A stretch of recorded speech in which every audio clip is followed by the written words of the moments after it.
Three, two, one. Good evening, gentlemen. My name is Kat. This is Casper. With me, as always, is Buckets and our boy Leon. Hello. Hello. Tonight's conversation is quite the political edition. Okay, so we're going to go around in turns and get our answers in. There's only five fun questions. I know that Leon's got a bottle, but we're not playing spin the bottle. Just That's putting true. it out there, so don't expect that. Okay, I gotta now wait till I finish the bottle first before I start spinning it. Anyway, go now ahead. the first question is a fun one. I'll kick it to you, Leon. Will artificial intelligence influence how Australia votes? Not supposed to, but it hasn't stopped artificial intelligence from putting suggestive pictures and stuff like that when they're not supposed to. Um, it, they shouldn't. So I think to be honest, I hate the idea of artificial intelligence for starters.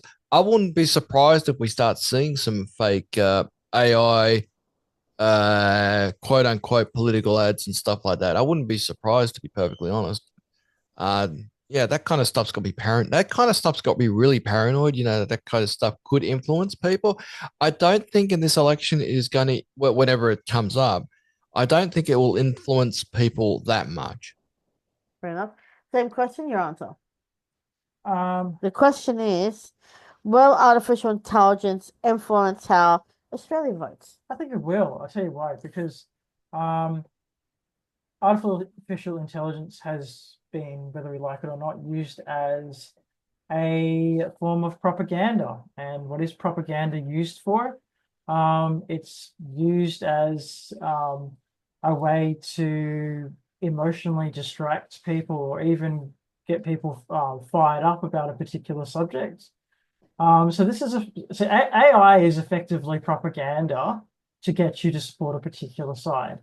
And they've been doing this on Facebook sites for ages now, but there hasn't been really any legislation prohibiting it so far. So, it could make or break campaigns. It really could. And because AI is getting, so convincing, it's about who says what.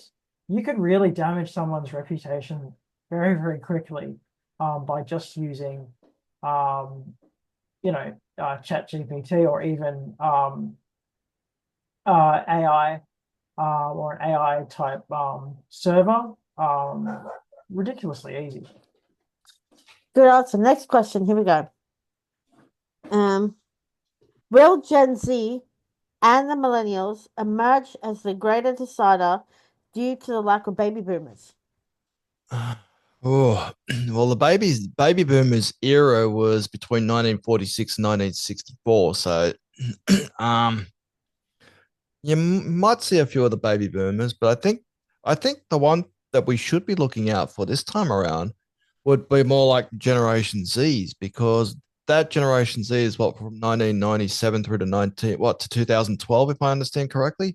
Mm. Um, what about, because like they're the Generation Zs are the ones I think we need to be watching right now. The millennials and more, I think more the Generation Zs, because it'll be the first time that some of those guys could be really taking part in these kind of elections, because like Generation Alpha is from the 2013s through the 2025, and they are not in a position where they can vote yet. So I think it's the Generation Zs will be the one that any politician to be targeting right now. I think that'd be the ones, because they're more in the environmentally friendly ones. They're the people of the moment kind of people. Mm. Great answer. Same question. Your answer, please. Will Gen Z and the millennials emerge as the greater decider due to the lack of baby boomers? I think purely due to numbers, yes. The government will target Gen Z and the millennials because there's not enough baby boomers. There's probably about 700,000 baby boomers still left in Australia, whereas look, I don't even know how many Gen Zs, but I know that there's more than baby boomers right now. Um, But yeah, I mean, like if you want to win an election, you don't want to target the minorities. You want to target the majorities, and that's the millennials and the Gen Z. So if you can corner that market, you've effectively won the election. What about the Gen Xers? Well, that I would actually fall under that Gen Xers because I was born in 1980, so I technically right on the edge of that. I'm basically right on Generation X, and if I was born in say no, Uh-oh. Ladies and gentlemen, we're having a technical difficulty. Give us a second. We'll be right Pause it. back. Oh no. Yeah, it's paused it. No, it's not. Yeah, it's paused. Look, paused.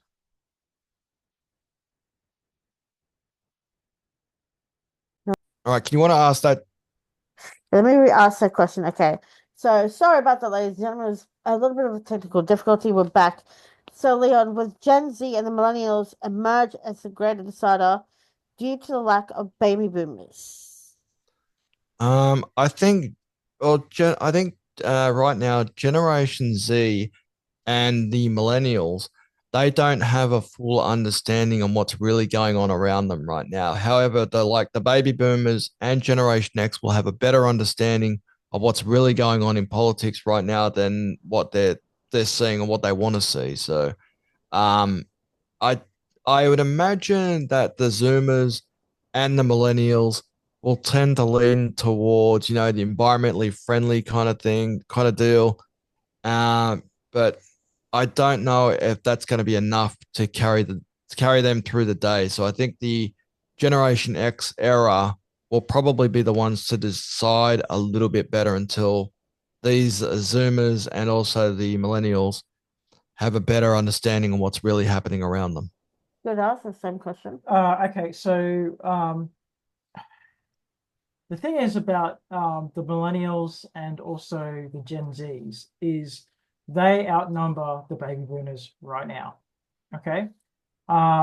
So even if the Gen Zs don't fully understand what's going on, which I doubt because it's there's lots of information that's been fed to them on a regular basis through TikTok, YouTube, Facebooks, whatever, Twitter, you know, um, like their vote would still count. So even if they're ill informed, okay, the government still needs to, in order to win, needs to appeal to the Gen Zs and the millennials in order to win. Okay, they still need to appeal to the other baby burners, which I'm sure that they will. But if they want to win an election, they have to appeal to the Gen Zs and the millennials because they simply just have the greater numbers to win. The reason why I said what about Gen X is I'm a millennial. I was born in 81, at the end of 81. So I'm a millennial and I'm in my early 40s. And I feel like my voice needs to be heard now more than ever. And I think that's why, you know, years ago I was opposed to mandatory voting, but now at this time I think we're very lucky and fortunate in our country that we have to vote because if we didn't vote, that means we would get lazy, we would get tired, we would just leave it up to whoever to govern the country. And I can't wait to cast my vote because I would like my voice heard. I would like to say this is who I want, and this is why I want them in the country, and this is why I want them to govern the country. And, hopefully they do it justice. They do it right this time. There isn't an issue of that, but the politicians themselves have to cater to you because if they don't listen to you, okay, they've lost the election. Sure. And that is with every single person that is going to be voting. If they don't appeal to that person, then they've already lost the election. Sure. Now on to the third question. Here we go, boys. Leon, is the two-party preferred system destroying independents that are trying to represent Australians? Hmm. Um, I actually think that the independents are now starting to gain more traction in Parliament these days. Um, there's too many parties out there right now, even though some of them claim to be independents, but they lean more towards like Labor or Liberals, um, and under the guise of calling themselves independents. So I think two-party system, I think that whole system needs to be reworked the same way that America did their election. I think what we need to have is something along those lines because a lot of people's votes end up being donkey votes. So they end up going to whoever's going to be last anyway, and they just don't care. Good answer, same question. Is the two-party preferred system destroying independents that are trying to represent Australians? The biggest problem with the two-party system that we have is that because they have the vast majority of the seats, they can rig it in their favor. And even if you have the best intentions for your seats or your constituents, that doesn't mean anything because you won't get as much funding as the Labor or Liberal Party. So we really need to fix that in our government because they may not have our best interests at heart. Whereas the independents actually try to have our best interests at heart and try to represent the people as opposed to, say, a corporation. So I think that we need to kind of revamp that and give the independents just as much chance as the major parties, to be perfectly honest. Good answer. I was going to throw a random out there and say, well, with the LNP now leading charge over preferred prime ministership over Anthony Albanese, say they form government, some are using scare, like both parties are using scare tactics to get everyday Australians, not wanting to vote for any of them. But the thing is, if the LNP are ahead, will that mean that they will actually clean up the mess after the Albanese government? Will we be given tariffs, or will we have the AUKUS deal going? Or what will happen if they win majority government, or if they win government by the day, by the votes, what's going to happen to Australia? Well, the tariffs is actually an interesting question. You brought up the tariffs thing because that was actually just mentioned, I believe, today in Donald Trump's. I believe he did his speech today in America where he was talking about the tariffs. I believe that was the case. Most of the countries are to be paying a little bit more. Um, I I don't know what the tariff system is in Australia. How much we're supposed to be charging countries to take our products and stuff like that and sell them. That's what that's an interesting one to look at, but it it's just difficult to say that one. Because you're looking at someone who Albanese got asked, are you going to work with, the current prime minister, the current president of the United States of America, when it comes to tariffs, and he said, look, I'm going to try and work with President Trump. But the thing is, we've got so much to worry about, and the tariffs thing is such a huge thing. Now, I think Trump is charging 25% to Canada and an extra percent. Like, we've got minerals, we got coal, I don't know if we got oil, but I know we've got minerals and we've got coal. So will we be, charging other companies to other countries to take our coal, or, gold, or what would you think? Sorry, I couldn't tell you. I couldn't tell you. I'm trying to find our information regarding tariffs at the moment. So I think different tariffs have different taxes.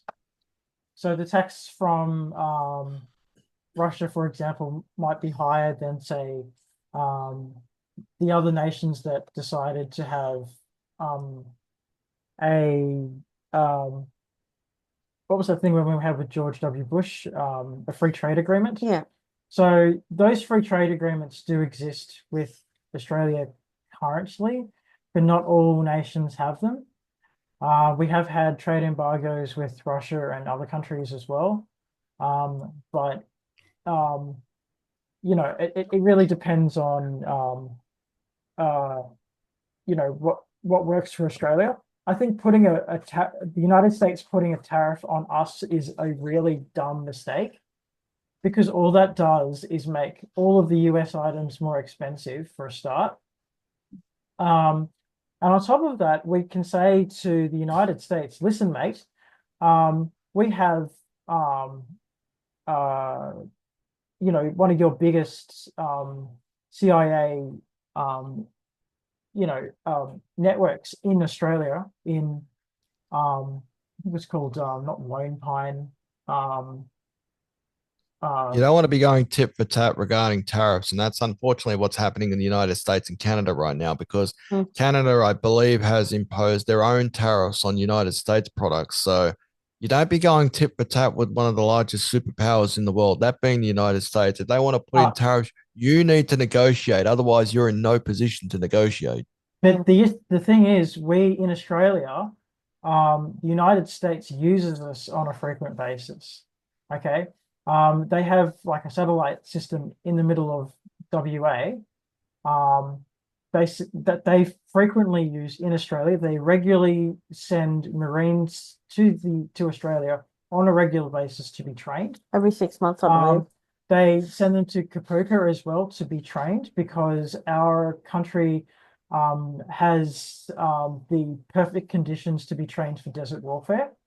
So America actually does rely on Australia more than you actually realize. And the thing is, if we, apart from their massive military that they actually currently have right now, I think America needs us more than we need them.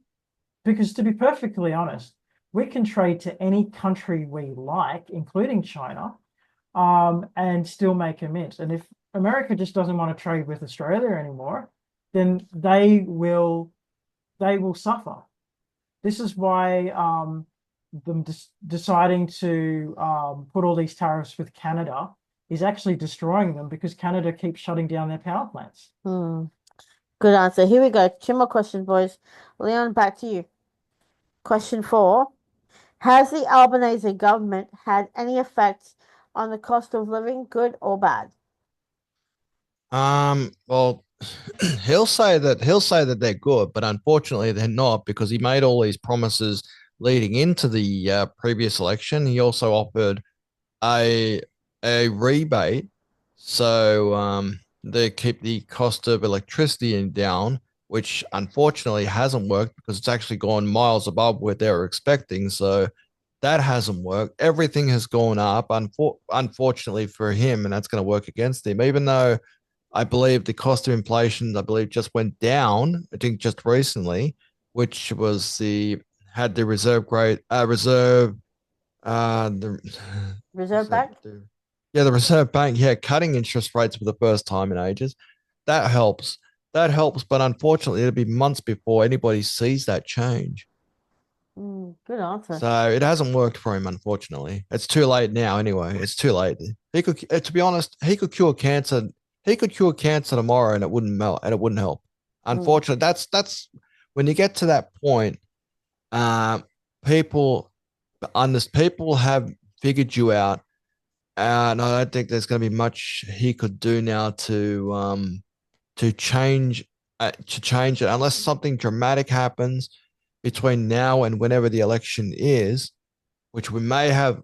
If we're if I think I'd hate to be a betting man, but the smart money would have him going to the Governor General this Sunday morning and making the call for an April 12 election, because that'll be one morning after the Western Australian election, which is looking more likely that the Labor Party will hold on to Western Australia. Now, speaking of April 12th, due to the cyclone that's about to hit, and also April 12th, 1 week out from Easter, I think it's a bit, I mean, people are already tense enough as it is, and he wants to do it 1 week before Easter. don't you guys think it's a bit rushed? Yeah, I think it would be, and to be honest, for him, as much as I hate the idea, it's politically smart because it's right on school holidays, and people are going to be out of the state or out of their area when it comes to that time of the election because the school holidays happen on the Friday before. So, that's basically when the school holidays do start. I believe that's the case, but Mm. I'll just check that to confirm it. But it would kick in pretty much 2 days. It would kick in the day after school holidays start. Hmm. What about you, Buckets? Has the Albanese government had any effect on the cost of living, good or bad? I think it's just been bad, to be honest. I remember when Albanese basically said he could guarantee my electricity and gas bill to be $270 lower, and that hasn't happened at all. I had a $500 electricity bill, and that we were just like, how the hell are we meant to even pay this? Um, so I think that the cost of living crisis that we've had has been, to be perfectly honest, the last thing on his agenda. And everything else, like woke politics, has been at the top of his agenda. So I really think that where Albanese has failed has been the cost of living. Now, he has done things like provide free education for aged care, which has been great. He's also provided free TAFE, which is amazing. So a lot of the careers for which we need people in, like doctors, nurses, etc. He's been working towards that, which is brilliant. Urgent Medicaid clinics. But as far as the cost of living is concerned, it's only been getting worse and worse and worse and worse. And the only reason why there was a drop was because Woolworths was found to rip off Australians with exorbitant prices, and that they were pretty much forced to lower their prices or experience fines from price gouging. So as far as cost of living, I think that the Labor government has actually failed the Australian people. And he hasn't done anything with the rents. The rents have only just gone up and up and up. They're not going down or even staying at a particular price. He has put provisions in place that they can't raise the rent for a year. But the thing is, most people in Australia kind of they go for a year-to-year basis. They don't go 6 months because everyone's afraid of being homeless now. So that really doesn't help us. We do have rights, but to be honest, I don't think he's done enough. I And must. just for the record, sorry to cut in, No, Kat, by the way. The last day of term 1, by the way, in Australia is April the 11th, which means the very next day after the last day of school on term 1 would more than likely be the day of the election. So I was right when I was going through all that information. So yeah, It's a bit rushed because don't forget we still have we're in the beginning of Lent, but we still have you know the week into we still have part of the week into Palm Sunday with that. Then we've got Good Friday and then Easter Sunday. I mean, uh, to to get my to get my brain wrapped around that, it's for me. I'm used to the May number because it gives yeah. time for people to go away with their families on school holidays and come back refreshed and ready, and we're all ready to vote. I mean, if people are going to go away and he wants us to vote, then there's people who are going to be voting but by paper ballots because they're not going to be. I think what he'd be relying on would be the postal votes. I'd imagine if he wants to pull that trigger on the 12th of April, he'd be relying on postal votes. On early polling, because I believe that's when people decide to make up their mind straight away and they don't want to go out to the polling booth or whatever and vote on another day. But the absolute last day that the election could take place is on May the 17th. That is the absolute last day, the last Saturday that election could take place. But there has been rumblings and it's been talked about a lot more in the last few days, because I'd imagine that the Prime Minister, Mr. Anthony Albanese, would have seen what's coming in Western Australia. He will know that the Labor Party is going to win in Western Australia, and he'll have a little bit of momentum on his side. I don't even know how he's going to have momentum on his side regarding Western Australia, but that's another thing. But he will use that as a bit of momentum going forward. So if you're going to pull that trigger for the election, Sunday would be the day to do it, because the Labor Party will more than likely win the state election in Western Australia this upcoming Saturday evening. Now, the debates will focus on, as you both have correctly said, which I don't say much of, but the debates will focus on the cost of living, the cost of, the cost of, groceries, inflation when it comes to the price at the pump, the rent, when it comes to our healthcare system, when it comes to, trade embargoes. All these are going to be what potential both potential Mr. Peter Dutton and Mr. Anthony Albanese, our Prime Minister, will have to really sweat it out to be able to get their answers in. Because if Albo and Dutton have not done their homework, it's going to show the country that these two people, no one will want to vote for them. Actually, I wouldn't be surprised because Dutton is going for the role of Prime Minister and because Albo is going for the same job. I wouldn't be surprised if we actually get a hung parliament, because a lot of people think that the independents are just better politicians than what we currently have now. So the only reason why Dutton is ahead is purely because he hasn't really he's actually against woke politics. Mm. In fact, I heard about a story where someone failed a PowerPoint presentation in uni purely because they didn't do a welcome to country. And I heard about that. That was actually mentioned on Ben Fordham's show on Radio 2GB Sydney as well. That story has been there. I would like to know what. So I would hope that somebody say, because they would have those debates, like those for the undecided voters, have a debate. I would like to see, say, someone from university who is undecided go there and say, like, what's your opinions on this? Why is this allowed? And which would have Anthony Albanese at a massive disadvantage, because if Peter Dutton comes out there and says, like we'll pull him in the line, that's their vote. They won't win. The Labor Party won't win those university votes. yeah, and this is the thing, a lot of the power, whether you like it or not, actually does come from those university votes, because the lecturers are the ones that teach the students, and then the students go off and make their minds up, right? So they're effectively educated by their teachers on who they're supposed to be voting for. So if you suddenly have a teacher that fails a student because they didn't say write an open or to country or say an open to country speech before their presentation. I mean, imagine like 20 students that didn't do that, right? Have been working very hard. Right, that have been working very hard.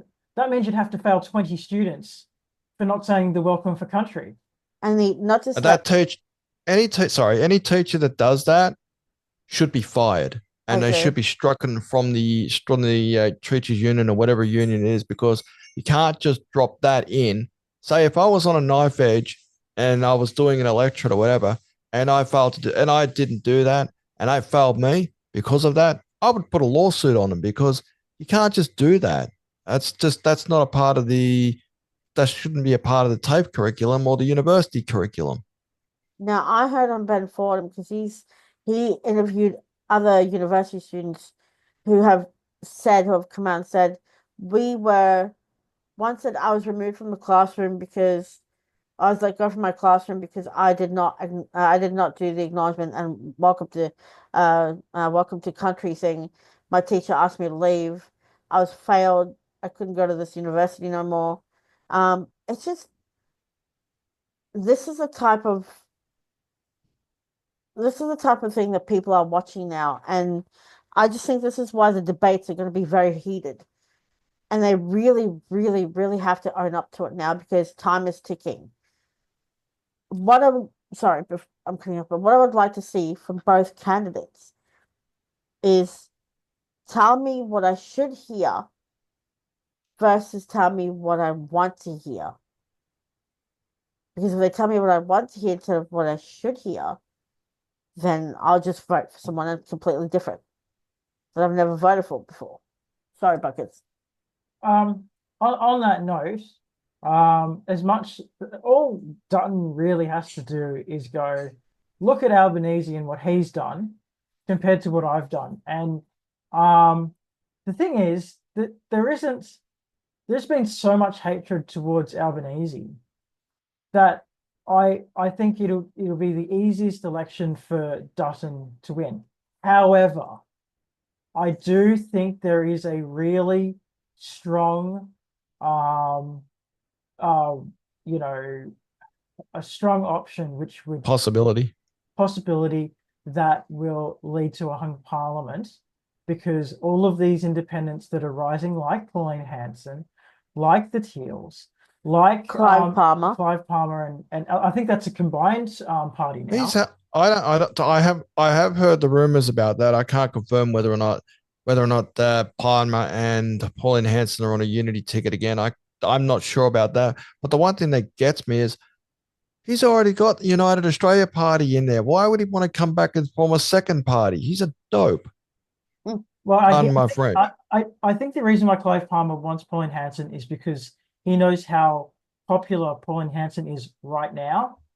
And even though she is, One Nation, he has actually given her money to not only pay for the lawyers that supported, or solicitors, I should say, that's to help her pay for the lawsuit with Faruqi, but he also gave her a further $10 million for her campaign. So they do want to have a union. But I've noticed that the independents are getting more popular than Dutton. Like Max, how popular is the leader of The Greens Greens, Max right now? Chandler Mother, yeah. He is so popular right now. He's way more popular than Albo, Yeah. and he's way more popular than Dutton. So I think getting a hung parliament is probably going to happen in this next election. I have no doubt about it. I agree. Now, the final question, gentlemen, and here we go. Leon, back to you. Will there be a hung parliament? If you had that magic 8 ball, you'd be shaking it right now, and it would say all signs point to yes. It does look more than likely that there will be a hung parliament come whenever the federal election happens. That's what seems to be more likely the scenario. But I think the state that we should be watching right now is, well, when the election comes around, will be Victoria, because the Labor Party is extremely unpopular right now because of state issues along with federal issues at the moment. They are very unpopular right now. They nearly lost a by-election where they had a safe seat with a safe majority of 10.90%, and they had a 10.10% swing against them. So they nearly lost a safe seat, which they had had since the 70s. So I think any ALP member or ALP sitting member at the moment would be worried at the moment if their percentage, if their swing to lose percentage is less than 10% after what happened in Victoria. So it could be one of those nights. But that's what I'd be looking at. I'd be looking at a whole heap of seats. I would expect a whole bunch of dominoes to fall in Victoria. I don't expect many to fall in Queensland. I imagine it will come down to Western Australia. I'd imagine federally it might come down to Western Australia. And that's what will give us the hung parliament for sure, because the ALP is expected to win that state election on this Saturday. Can I ask you, when it comes to a hung parliament, how long does our hung parliament usually take? About a week, 2 weeks? Based on really, they have to make a deal with the two major parties, of course. And it gets really scary for the two major parties because it's like, okay, they have to appease to the independents in order for someone to get to power. And if they all of a sudden lie about their promises they're going to make, they can just switch sides and then pick the opposition, and they then become Prime Minister of Australia. This is why I it's think so the question is who becomes the kingmaker? That's the question. I think when it it'll be comes to the independents, who it'll becomes the always be kingmaker? it'll always be the independents if there's a hung parliament. Hmm. And this is the thing. I have a funny feeling that Victoria will turn to the Greens because they don't like the Labor Party right now. Well, They they hate, have to. they hated dictator Dan for COVID. I don't know how they feel about the Liberal Party right now, but Victoria is pretty much a green seat. I don't see them being anything else but greens. Maybe teals, but I don't see them being anything else but greens. It's just You something actually had a good they're point there. You mentioned the Teals. That's a good point because they seem to be popping up in Victoria. So I wouldn't be surprised if they make a tilt in Victoria. So if it goes that way, then the seats that fall in Victoria, which way will they fall? Because we're expecting Labor to take a big hit in Victoria. But where do the votes go? Do the votes go to the LNP, or whether or not the votes go to the Greens, or whether or not the votes go to the Teals or the LNP? Oh yeah, the Greens, Teals, and the LNP. We know the votes are not going to go to Labor. So where are those missing votes well, going to go? I'd imagine the Teals because their Greens are on the nose as well in Victoria. In some of the states at the moment, considering the well, last couple of state elections. if you look at the type of policies that the Greens have been supporting and the people that have been supporting and what goes on in Victoria. Okay, so in Victoria, people are, to be honest, they are supporting. They see the Palestinians as victims in Victoria. They don't see Israelis as victims. They see Palestinians as victims. Um, they like to protest all the time. And protests basically don't, unlike Sydney, where there's a protest that goes for like one day and everyone goes home, those protests in Melbourne go on for weeks. They do. They go on for weeks. And it's annoying and frustrating that that happens. I can say because we were there last November and it was like every single day, morning till nighttime, every single day. And it's You just told me about this, I believe. You yeah, told me that there was protests happening every day while you were out there. yeah. And what do Greens members actually love to do more than anything else? They love to Stir go up on shit. Pardon my protest. language. They Mm. love to Mm. go on protests. And so that's what I'm saying. I have a strong inkling that either the Greens or the Teals will dominate Melbourne. I don't see Labor getting it. Maybe the Liberal Party, if they can strike up a deal, but I think the Teals and the Greens have a strong presence there. And the thing is, the Greens have taken all of Melbourne before, so this is nothing new. Now, finally, for me, what I'd like to say is what else is on the agenda that we need to focus on is the mess that the trams, the buses, and the trains have created for all of us here in Sydney. Now, that's going to also be a talking point when it comes to both potential men fighting it out in debate, is to how to control the train situation and the bus situation because some of us even couldn't even get to TAFE, some of us couldn't get to work. Majority of people who usually don't use their cars and use public transport had to drive to their job and it took forever just to get there. Now, this was massive. We had strikes left, right, and center. Like, what are they gonna, if they were asked, what are you gonna do to stop it completely? They will really need to buckle down and answer that because that was a nightmare in itself. And it's not over yet, too, by the way. Right now, there's a quote unquote stay until at least July, which means that'll be after the election. But I will not be surprised if the LNP turn this into a federal issue because I have not seen Anthony Albanese address this issue at all. Have you guys seen Anthony Albanese address this issue? Because it could be a federal issue. Because it's supposed to be like the Labor Party and the unions. They're supposed to be like you should be able to count on. But because Chris Minns is the ALP, is the premier, the state premier in New South Wales, he's a Labor guy, and he hasn't been able to control the unions. So that ought to play out. That I think that's going to play out federally in the upcoming election as well. And I believe that's what's going to cause the hung parliament. Is, Chris Minns was out there daily, and and he was sweating it out. And I think because Albo was asked, I believe, and he was just like, "Oh, this is a state issue. It's got nothing to do with me. It's a state issue. It's not a federal issue." But you've got your premier out there sweating it out in front of the press, trying to answer questions about why it's happening and why it keeps happening, how long it's going to happen for. Like, you're saying it's not your job, Mr. Prime Minister, but to be honest, it is. I mean, it's This not will like also it'll also pardon sorry to jump in here, buckets. But it was just announced today, by the way. We are recording this on the 5th of March, by the way. It Mm. was announced today that the Sydenham to Bankstown line conversion is going to be delayed until 2026. That was supposed to be done this year.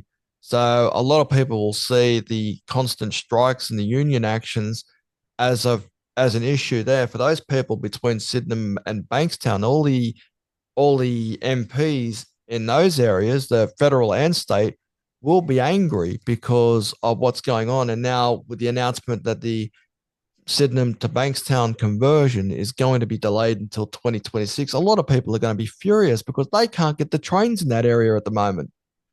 That's And they'll true. have to wait another year. I just like to point something out. One of the things that Albanese keeps saying, and it's really frustrating, is the fact that this isn't a federal issue. You'd have to basically talk to your state or local member about it. Now, that pisses me off because although he has assigned his ministers to do particular jobs, whether they are on a federal level, a local level, Or a or a state state level. level, right? He would get updates of that information that could easily be given to him because they all answer to him. So when he says, "Oh, it's not my problem. I'm just the prime minister," well, you have the job, and everyone pretty much reports to you. So that's what I have. So yeah, I mean, he's not directly doing it himself, but that's not to say that he can't access that information because he's appointed his ministers. Yeah. That's what And it upsets will me. play right into the LNP. It Yeah. will play right into the LNP's hands if they choose to do it correctly. Yeah. So like that's what annoys me about Albanese. And I wish he wouldn't act so weak. I mean, look, I don't know if you've noticed this, but China has been sending their warships all around our entire country doing war games, firing off shots and all sorts of things. And That Albanese, only just came to light in the last couple of weeks, and now we've known just exactly where they've been, whereabouts these warships have been. It's infuriating, but, yeah, but and no, he's what not that doing anything about it. It's not like he's saying, "Look, could and you the please claim go that he somewhere, wasn't that he get out of wasn't our told, waters?" the claim that he wasn't told is crap. Oh, he was. All Though he literally has to I say, couple. all he has literally has to say to China is, "Look, you are in Australian waters, okay? can you please do this Please, somewhere else? please leave. Please do this somewhere else. Please leave. We do not feel comfortable with all your warships in our bay. Please leave." And if they disagree with that order, then we sink the ships, okay? But he's What? not even doing that. He's not even doing that. He's doing nothing. He's just watching them like a We can't ferret. sink the ships. Are you crazy? If they are in our waters and they say no, we're not leaving, okay, that is basically a declaration of war. Yeah, So, but be careful what you say though. You can have a Mm. like. well, I'm not the Prime Minister of Australia, but I know if there was a foreign enemy in my freaking waters with guns that could destroy my nation, I would be shit scared, and I'll do everything in my power to protect my country. Absolutely. To be honest, to be fair, I'd be nervous too. But these days we can't just go around sinking ships. Unfortunately, we have to resort to diplomacy. Unfortunately, so That's true. only in extreme circumstances where you would have to take extreme action. But right now, there's no need for extreme action at the moment. So Now, there's one more thing on this little person's mind. Forgive me, gentlemen. I know we should be finishing up soon, but I've been doing some soul searching and thinking really hard about these questions. And the one question that comes to my mind is about last year when it came to the referendum. Do you both see any debate about, why the planes put the Yes 23 stickers on their planes, and like, I don't want to say anything controversial. I'm trying to behave myself. Just That say it. why No, I'm going to behave myself. Why this happened, and why the Prime Minister was at the hangar addressing the issue or talking about the referendum, and was it his government that allowed these stickers, and why it wasn't discussed properly, because apparently just all of a sudden all these planes had the Yes 23s on them, and the Wasn't prime that weren't they the Qantas planes? and yeah, Well, that's that'd be Alan Joyce's issue. Okay, that's so why I'm trying to. what happened with that was that if you supported the Yes campaign, or you were a company that supported the Yes campaign, you would get direct payment from the government. So the government would directly pay you for that service, and Qantas took full advantage of that, and they were paid by the government to put all these stickers on their tails and stuff like that, because they're effectively paid thousands of dollars to put them up there, right? And it wasn't just Qantas that were doing it. It was like hundreds and thousands of companies that were taking advantage of these effectively free government handouts to just say literally yes on their billboards, on their posters, or whatever, to push forward for the Yes campaign. It cost the Australian taxpayers billions, if not trillions. It really had nothing to do with Aboriginal rights, even though that they're trying to sell it as Aboriginal rights. It had more to do with making a shitload of money off the tax government, so But of the taxpayer. but my question is, because I don't want us getting flagged on the algorithm, but on YouTube. But my question is, without being controversial, do you think this is what the debates will also be about, or do you think that's just something that's going to be left in the past, forgotten about, I think it's important swept under to the rug?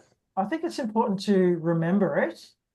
Why so much money was spent on it when you're spending all this money, but you're not actually helping any Australian.